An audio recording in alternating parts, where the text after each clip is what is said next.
In most every young husband's life, the time arrives when he must brace up and courageously and patiently meet anxious moments like a man.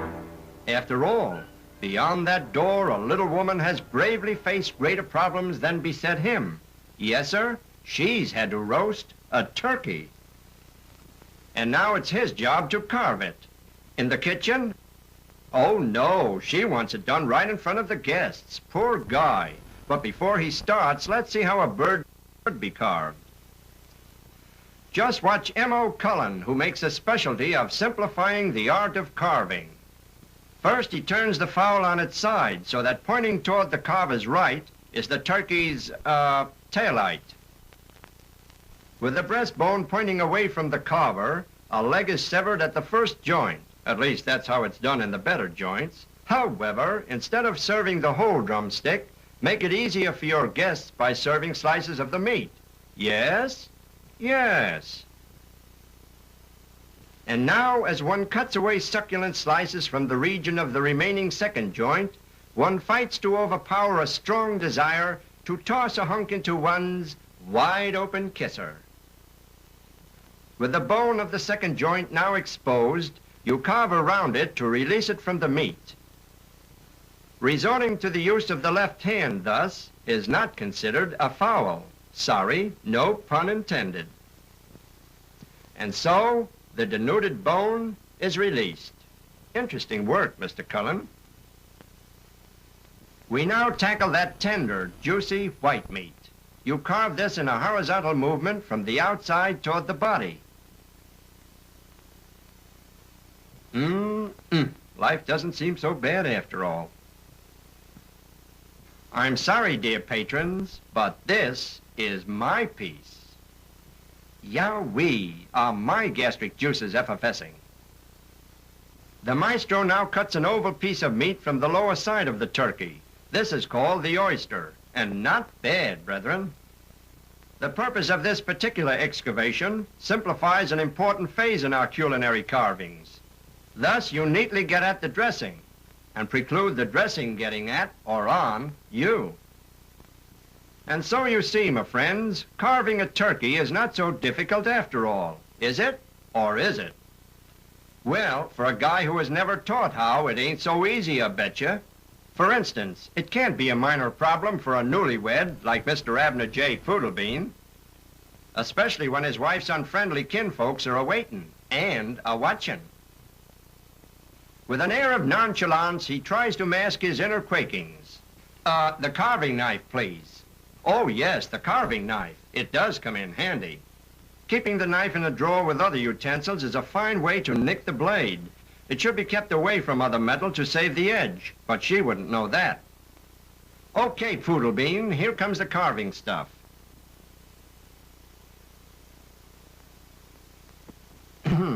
Well?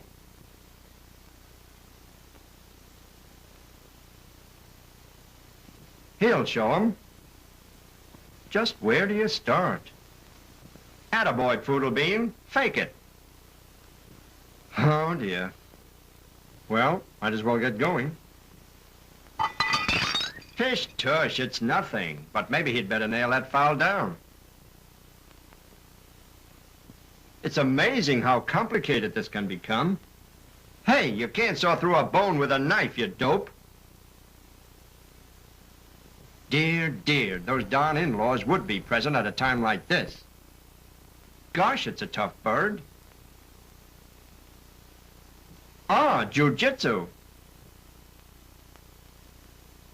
My, that bone is entirely naked. Quite a choice morsel there, fella.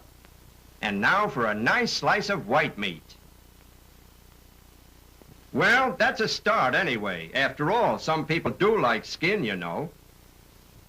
With restraint that is admirable, he whittles, jabs, and prods, hither, thither, and yon, until honest effort meets its reward. His restraint ebbs a bit when he recalls that his wife insisted that he carve this pesky thing right out here in public. He could avoid a lot of fumbling by resting the bird on the flat of its side instead of balancing it on its backbone. But then his mother never told him these facts of life. In fact, his mother never told him nothing, he recently announced, doubling his negatives with grim gusto. Grr, is he inside a big dilemma. Yeah, and his wife's relatives have become so sympathetic.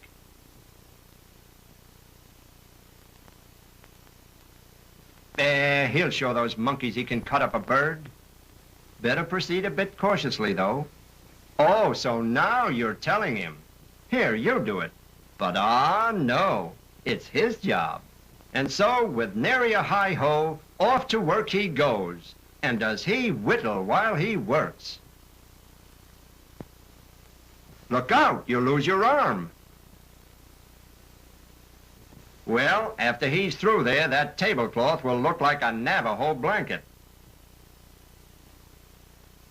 Maybe he should have worn his mittens. Here, all for you. After one peek at this Epicurean epic, little Otto suddenly becomes polite, but throws his host a dirty look. Yea, a veritable vision of gastronomic glamour. Mr. Poodlebean carries on. Goodness, what a big piece. And now, throwing finesse to the winds, he begins to resort to primitive force, determined to get some results, come what may. Attaboy, Poodlebean, old Poodle. There, want to make something out of it? It's quite apparent that mine host's attitude is now definitely bordering on the, shall I say, bellicose? Sure, why not?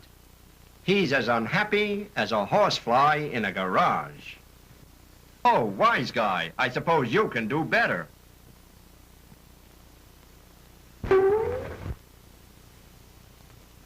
Don't say it, Otto. For years, mother-in-law boasted that she could eat anything. Then her daughter married Abner. Dear Abner, how she loves him. Phooey. He now pries open a chasm that looks like the Grand Canyon. That's a good place to throw old razor blades. Come, come, my good man, that's no way to act. Why not try using the edge of the knife? Now we're getting somewhere. And so he proceeds to cut out pretty patterns. This piece, for instance, resembles an ailing halibut. There. Pop likes lots of dressing, but Pop is out of luck. It seems the turkey doesn't want to part with its dressing. Well, give the old goat a lot of peas and mashed potatoes.